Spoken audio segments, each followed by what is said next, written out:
Hi, I'm Kenny Klaus, and this is S48HO Homeowner. So Kenny and I were talking the other day and found out we have something in common.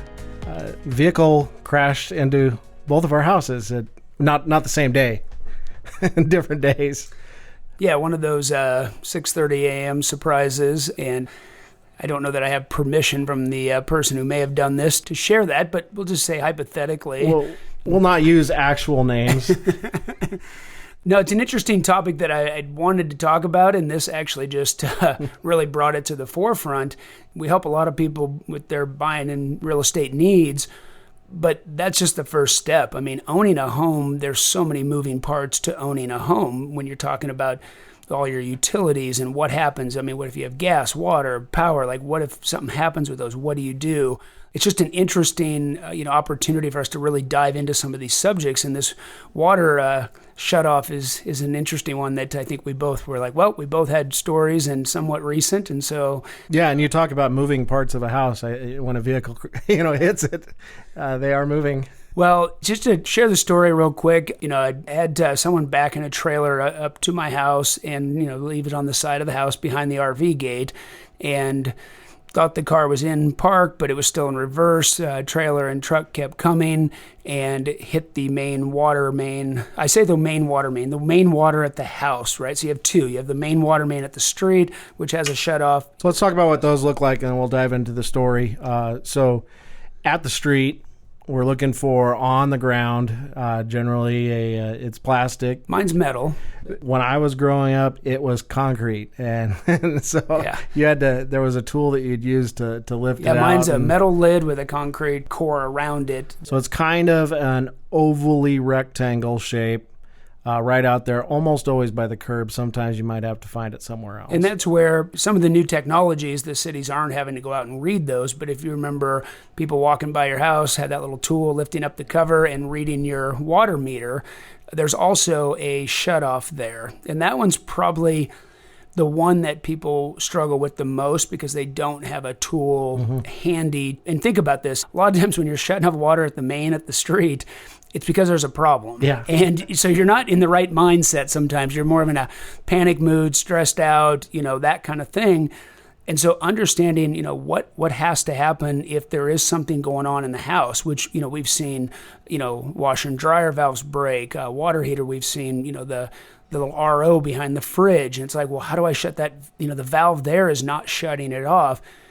What do you do if you have to go to the street? And it's something that, we wanted to share just quickly because it's a tool that most people don't have in their house. And there are specific tools and or a good set of pliers or so to be able to turn that off at the street, which ultimately then shuts the water off to, the entire property. The whole house, the irrigation, all that stuff. Now, they've made it easier. I don't think I'd find this on my parents' house that I grew up in, but definitely on my house, on your house, on a lot of the houses in Arizona. Pretty much most people will have a hose spigot out front. If you think about your property and where you'd hook your hose up, in that same area, you will see a couple different kind of valves. Mine is a lever. Is yours a lever? Yeah, and that's an important thing to talk about too. Is so now we're shifting to the main. We'll call it the main at the house. So it's an easier shut off to shut the water off to the house. Easier to find, easier to use. As long as that pipe hasn't been ran into. But we'll get back to that story. But yeah, so you have what they call a gate valve, which is more of your handle, which is what current standards are. And it's just an easy, really like a quarter turn, and it shuts the water off. Yep. A lot of the houses, like mine had built in, 2001, had the old dial valve. So it was the circular ones, usually really hard to twist. And what would happen is the O-rings in the washer, the rubber in there dries out and it cracks, and now you go to spin it and it spins, or you can't turn it.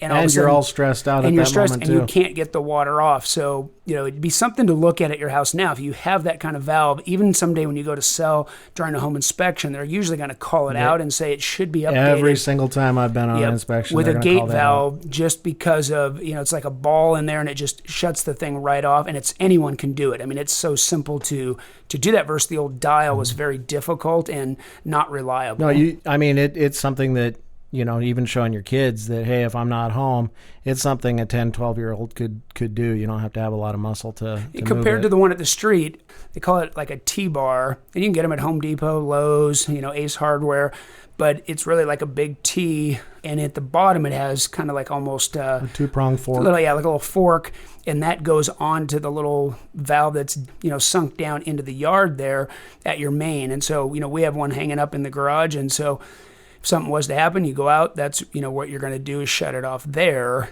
And a lot of people just don't have that tool. Now you can use a good set of pliers too.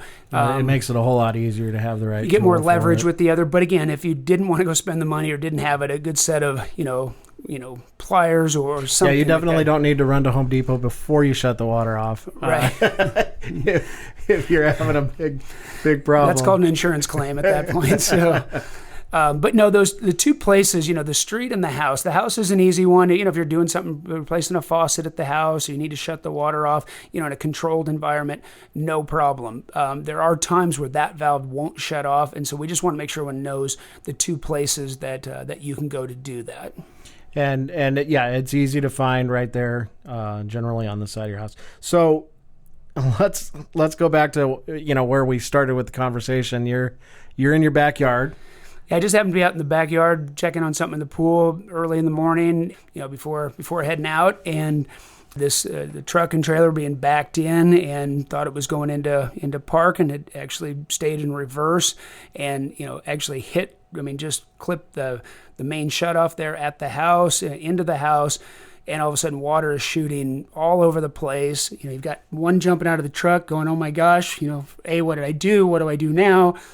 I'm running from the other side going, I got to get the tool. It's all the way in the garage to shut the water off. It's just amazing, even knowing what to do, even when you're in the situation.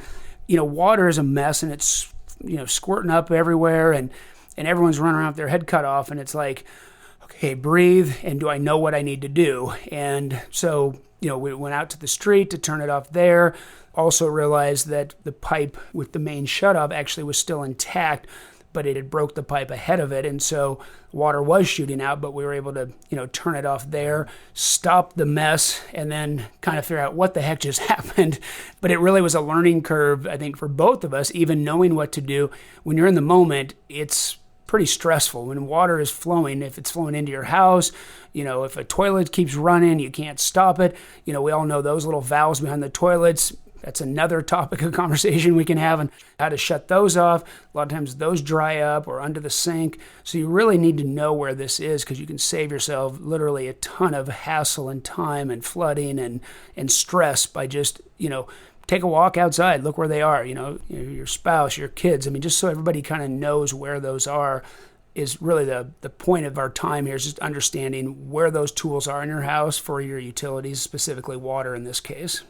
All right, so beyond water, I think they're probably similar for both of our experiences. Now, for mine was about 2 a.m. It was coming into President's Day. This was quite a few years ago. We were asleep, heard a screech of tires, and the house just shook. Grabbed my glasses, ran up to the window, and could still hear the tires screeching, and there was a Suburban kind of car. Both of my vehicles were in the driveway.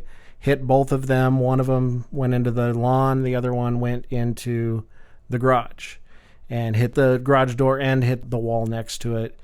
And so I ran out barefoot, stopped the driver from leaving as she was trying to do, and found out she was the designated driver.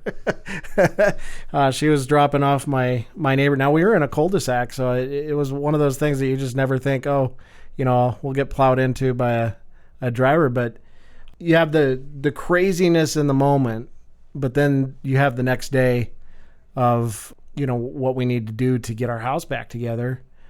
So you had some plaster issues, so it went into the side of the house. Yeah, we had stucco damage. You gotta cut into the wall, replace the pipe, new copper at that point, put a new valve on for the actual hose bib itself with an anti-siphon device, which, for those who have seen those, which, gets screwed onto the end of the hose. Standard on new construction, but it's really to stop any backflow from water going into the house. So, put a new one of those on, new gate valve, and just make sure that everything was cleaned up. So you have, the cost of, obviously a plumber coming out and doing those repairs. And of course, the cost of, stucco repair and those kind of things. And this was, one of those freak things that, I'm sure will never happen again. But the point is we've all had scenarios, and just us talking, we each had one. Yeah. But most important, I think, for people is just to understand that the damage caused by water can be so significant, can turn into insurance claims. Can turn into medical issues too. I mean, if you're not taking care of it and it becomes mold behind the walls. And all those things that we've seen over the years is really what we want to use our stories and our wisdom to help guide people for the future too, so that they understand that some of this stuff can be mitigated much quicker if you know what and where things are. And that's really the vision behind what we're doing here, is just making sure that the common things that we're seeing in houses that everyone is aware of, so that people can not have to go through the same challenge or missed opportunity to get things shut off quicker by knowing where those things are. And you mentioned the kids too. I mean, I don't know, some kids you may not want to show where to shut off the water. Yeah. Or it may be an opportunity for you as a parent to, when those kids are taking those long hot showers, to shut that water off and give them a little surprise. But no, I think it's important to be knowledgeable about the homes that we live in. A lot of times we move in, of course we know where the microwave is and the refrigerator and toilets and showers and stuff, but understanding how it all works is the educational opportunity that we're looking forward to, just from experiences clients have had. And we get the calls all the time. Hey, do you guys have this person? Do you have this person? What happened? Well, here's what happened. And so we see so many stories that we felt a responsibility to make sure that we're not only helping people buy and sell their house, but also how to maintain, how to use their house safely, and all the moving parts that go into it. So these are things that, when you are walking around your house, you just kind of are looking at and making sure everything looks good. There's no drips, no leaks there. And this water shutoff is a big deal, especially if you ever have to shut it off at the street. It's even a bigger challenge than the hose bib, as long as you have a gate valve on it. And learning about it in advance and becoming familiar with where it is.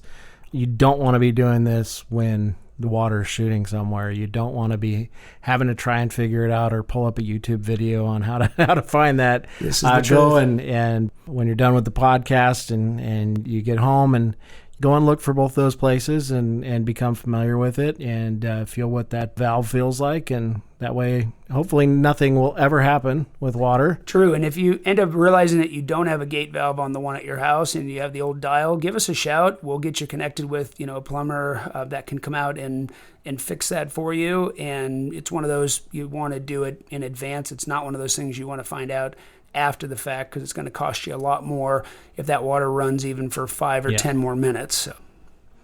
Well, hey, everybody, we appreciate your time. Reach out to us, too, if there's topics that you feel we should be talking about, or an experience you've had that you want us to share with others, so we can all stay connected on the joys and the, we always talk about the upside of owning a home. There's also the challenges, and we want to hit those head on.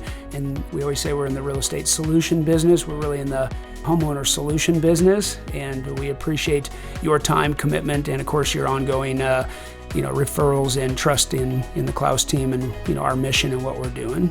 Connect with us 24/7 at state48homeowner.com.